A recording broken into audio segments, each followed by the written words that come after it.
আজকে আমরা যে বিষয়টা নিয়ে কথা বলবো সেটা বেশ দীর্ঘ আর বেশ জটিল একটা ইতিহাস জড়িয়ে আছে এর সাথে। জর্জেস ইব্রাহিম আবদুল্লাহর গল্প। ৪১ বছর। হ্যাঁ, ৪১ বছর।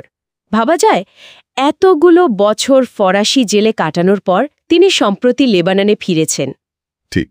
আমাদের হাতে যে সূত্রগুলো এসেছে, বিভিন্ন রিপোর্ট, আর্টিকেল, সেগুলো তার পরিচয় নিয়ে বলছে কেন এত লম্বা সময় তিনি বন্দী ছিলেন, কিভাবে ছাড়া পেলেন। আর লেবাননে ফেরার পর কি হলো, তাকে নিয়ে যে অভ্যর্থনা, সেই সব। হ্যাঁ, একদম। তো আজ আমরা চেষ্টা করব সূত্রগুলোর গভীরে গিয়ে একটু বুঝতে, কে এই জর্জেস আবদুল্লাহ, আর কেন তার এই প্রত্যাবর্তন এত বেশি আলোচনার জন্ম দিচ্ছে, তাই তো? হ্যাঁ, ঠিক তাই। চলুন তাহলে শুরু করা যাক। সূত্রগুলো ঘেটে দেখি এই জর্জেস আবদুল্লাহ আসলে কে। আচ্ছা। তাকে বলা হচ্ছে লেবানিজ প্রতিরোধ ব্যক্তিত্ব। খুব গুরুত্বপূর্ণ পরিচয় এটা। অবশ্যই। আর ফ্রান্সের ইতিহাসে সবচেয়ে দীর্ঘ সময় ধরে বন্দী থাকা মানুষদের একজন তিনি। হ্যাঁ, এটা একটা রেকর্ড প্রায়। তার ব্যাকগ্রাউন্ডটা মারোনাইট খ্রিশ্চান। লেবাননের তো অন্যতম প্রধান ধর্মীয় সম্প্রদায় এটা। ঠিক।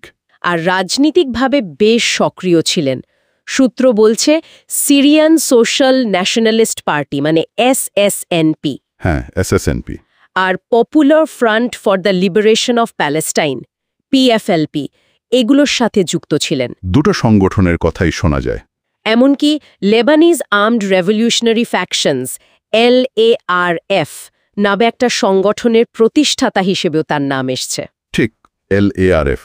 আর এই LARF এর কার্যক্রমের সূত্র ধরেই কিন্তু তার কারাবাসের শুরুটা। ও আচ্ছা। তাকে ১৯৮৪ সালে ফ্রান্সের লিয়ন শহর থেকে গ্রেফতার করা হয়। লিয়ন থেকে? আচ্ছা। এরপর ১৯৮৭ সালে যাবজ্জীবন কারাদণ্ড দেওয়া হয়। অভিযোগটাও বেশ গুরুতর ছিল। কি ছিল অভিযোগটা? ১৯৮২ সালে প্যারিসে দুজন গুরুত্বপূর্ণ ব্যক্তিকে হত্যার ঘটনায় তার ভূমিকা ছিল বলে মনে করা হয়। একজন মার্কিন সামরিক অ্যাটাশে চার্লস রবার্ট রে, আর অন্যজন ইসরায়েলি কূটনীতিক ইয়াকোব বারসিভ মান্টফ। তার এই দুটো নির্দিষ্ট হত্যাকাণ্ডের দায়ে তাকে সাজা দেয়া হয়েছিল। হ্যাঁ, আদালতের রায়ে সেটাই বলে। কিন্তু মজার ব্যাপার হলো, সূত্র বলছে ১৯৯৯ সাল থেকেই নাকি তিনি প্যারোলের যোগ্য ছিলেন। ও, তাহলে এত বছর লাগলো কেন মুক্তি পেতে? প্রায় ২৫ বছর তো। এখানেই বিষয়টা আরও জটিল হয়ে ওঠে। সূত্রগুলো কিন্তু বেশ পরিষ্কারভাবেই বলছে। কি বলছে? আইনি যোগ্যতা অর্জন করার পরেও মার্কিন যুক্তরাষ্ট্র আর ইসরায়েলের দিক থেকে একটা ক্রমাগত চাপ ছিল, কূটনৈতিক চাপ। আচ্ছা, যেহেতু নিহত ব্যক্তিরা এই দুই দেশের নাগরিক ছিলেন। একদম, তাদের চাপেই বারবার তার প্যারোলের আবেদন নাকচ হয়ে গেছে, বাতিল হয়ে গেছে আর কি। তার ফ্রান্সের বিচার ব্যবস্থার উপর বাইরের দেশের রাজনৈতিক চাপ কাজ করেছে? সেরকমই ইঙ্গিত পাওয়া যায় সূত্রগুলো থেকে। বিষয়টা তো খুবই সংবেদনশীল ছিল। বুঝলাম।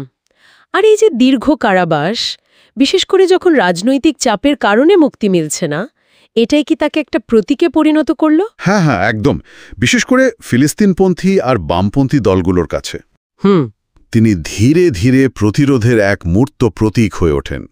এমনকি লেবাননের সংসদ সদস্যরা পর্যন্ত তাকে প্রতিরোধ, সম্মান এবং স্বাধীনতার প্রতীক বলে উল্লেখ করেছেন। সত্যি? হ্যাঁ। আর প্রতি বছর তার মুক্তির দাবিতে প্যারিসে তার কারাগারের বাইরে বিক্ষোভ হতো। ও আচ্ছা। শোনা যায় তার সেলের ভেতরে নাকি চে গোয়েভারা, ফিদেল কাস্ট্রোর মতো অনেকের ছবি থাকত।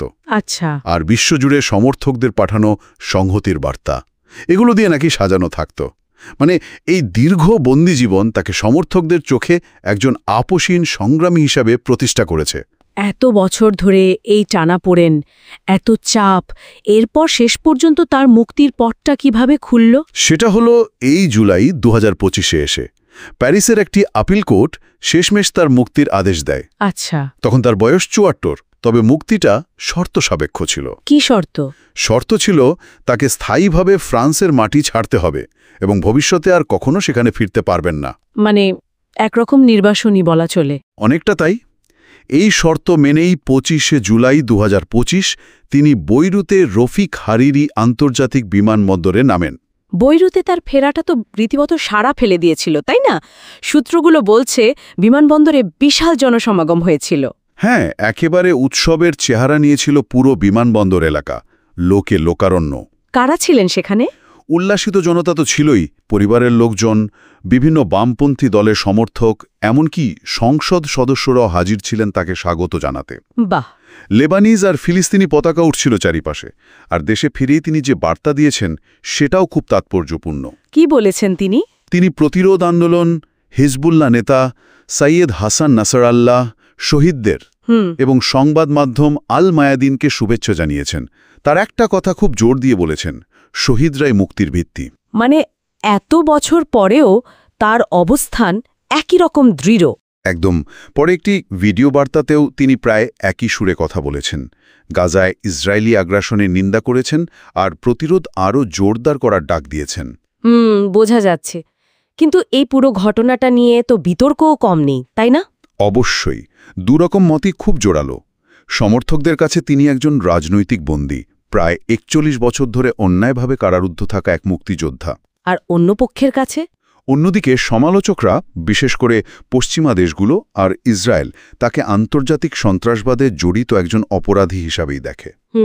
তার এই মুক্তি আর তারপর বৈরুতে এই বিরচিত সংবর্ধনা, এটা একদিকে যেমন ফিলিস্তিনি মুক্তি সংগ্রাম আর লেবানিজ প্রতিরোধে তার যে একটা স্থায়ী প্রতীকী গুরুত্ব তৈরি হয়েছে সেটা তুলে ধরেছে, ঠিক তেমনি অন্যদিকে ফ্রান্স, মার্কিন যুক্তরাষ্ট্র, ইসরায়েল এবং লেবাননের মধ্যেকার যে দীর্ঘদিনের রাজনৈতিক টানাপড়েন সেটাও আবার খুব স্পষ্ট করে দিয়েছে।